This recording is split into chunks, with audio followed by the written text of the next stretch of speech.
दैनिक जागरण का संपादकीय डिक्टेशन। गति 100 शब्द प्रति मिनट। स्टार्ट होगा 5 सेकेंड बाद।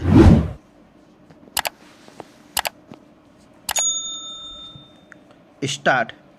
यह अच्छा हुआ कि केंद्रीय शिक्षा मंत्री धर्मेंद्र प्रधान ने कोटा में प्रतियोगी परीक्षाओं और विशेष रूप से मेडिकल और इंजीनियरिंग की तैयारी करने वाले छात्रों की आत्महत्या के सिलसिले का संज्ञान लिया, लेकिन छात्रों को आत्महत्या से बचाने के लिए केंद्र सरकार के साथ साथ राज्य सरकारों को भी सक्रिय होना होगा।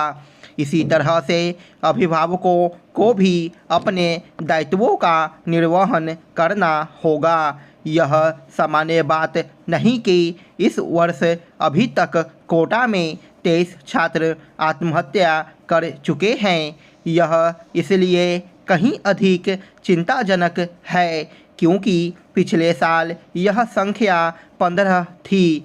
इसका मतलब है कि असफलता के भय अथवा प्रतियोगी परीक्षा पास करने में मिली विफलता से उपजी हताशा निराशा के चलते छात्रों में आत्महत्या की प्रवृत्ति बढ़ी है।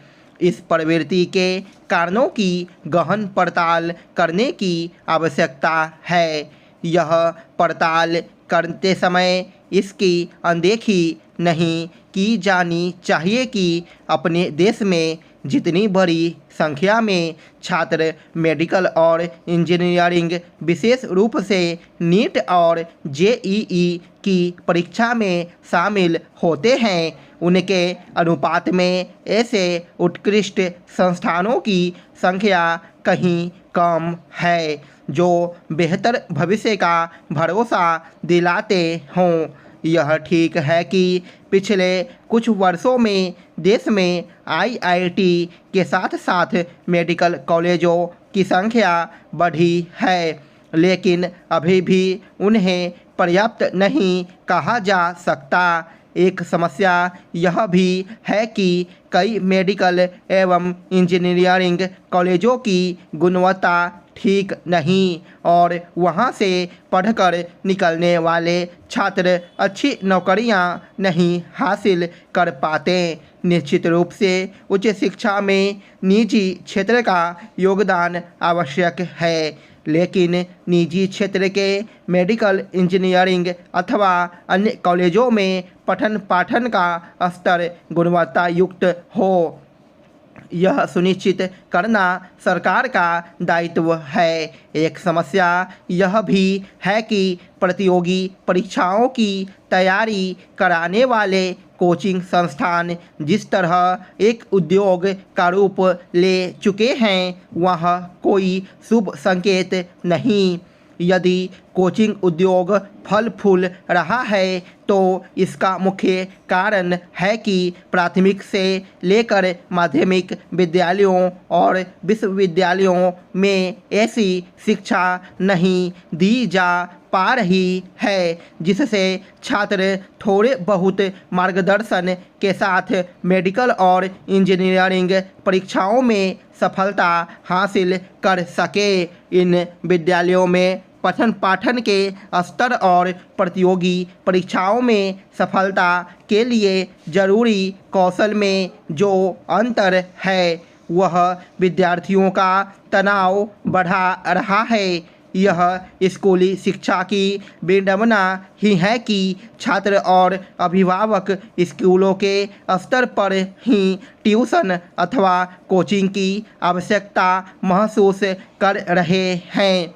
अच्छा होगा कि केंद्र के साथ राज्य सरकारें यह देखें कि कोचिंग उद्योग क्यों पनप रहा है। नई राष्ट्रीय शिक्षा नीति में शिक्षा के पूरे ढांचे में गुणवत्ता पर ध्यान दिया गया है, लेकिन इसकी सार्थकता तभी है जब यह सुनिश्चित किया जाएगा कि स्कूली शिक्षा का ढांचा ज्ञान और कौशल के मामले में छात्रों को कड़ी प्रतियोगी परीक्षाओं के लिए पूरी तरह तैयार करे। वर्तमान की तनावपूर्ण जीवन पद्धति ने मानवीय जीवन यात्रा को अधिक संघर्षमय और कष्टबहुल बनाया है। उसे शांति और आनंद से परिपूर्ण बनाने के लिए धर्म एवं अध्यात्म का मूल्य समझना आवश्यक है, जिसके जीवन के खाते में आराधना, उपासना, योग, सकारात्मकता की जमा पूंजी नहीं होती। वह अरबों खरबों का मालिक होते हुए भी दरिद्र है। भक्ति, स्तुति, आराधना, उपासना की पूंजी कभी नष्ट नहीं होती। उपासना से अध्यात्म का संवर्धन होता है। यह जीवन की धातु को तपाने और सिद्ध करने की अद्भुत प्रक्रिया है। व्यक्तित्व और कर्तृत्व को मजबूत बनाने का उपक्रम है। इससे आध्यात्मिक व्यक्ति की आस्थाओं, आकांक्षाओं और अभिरुचियों में परिष्कार होता है। भीतर में शांति, संतोष और प्रसन्नता का उदय होता है। बाहर आदर और सम्मान की पात्रता अर्जित होती है। गीता में कहा गया है, जो देवताओं की उपासना करता है वह देवलोक में जाता है। जो पृथ्वीलोक की उपासना करता है वह पृथ्वीलोक में जाता है। भूतलोक का उपासक भूतलोक को प्राप्त होता है और जो मुझे ही भजता है, मुझे ही पूजता है, वह मुझको प्राप्त करता है। उसका संसार में पुनरागमन नहीं होता, वह भगवत स्वरूप बन जाता है। यह नितांत सत्य है कि हम जिस दरवाजे को खटखटाएंगे हमारे लिए वही दरवाज़ा खुलेगा। पूजा एवं उपासना के जितने प्रकार हैं उनमें सबसे अधिक व्यापक और सर्वसुलभ प्रकार है प्रार्थना। प्रार्थना भावात्मक चेतना का एहसास है। प्रार्थना पवित्रता और पावनता का एक झोंका है, जिसे हम किसी धर्म, जाति, संप्रदाय, देश, काल और भाषा की सीमा में नहीं बांध सकते। यह मनुष्य की नितांत व्यक्तिगत आनंद प्राप्ति का रास्ता है।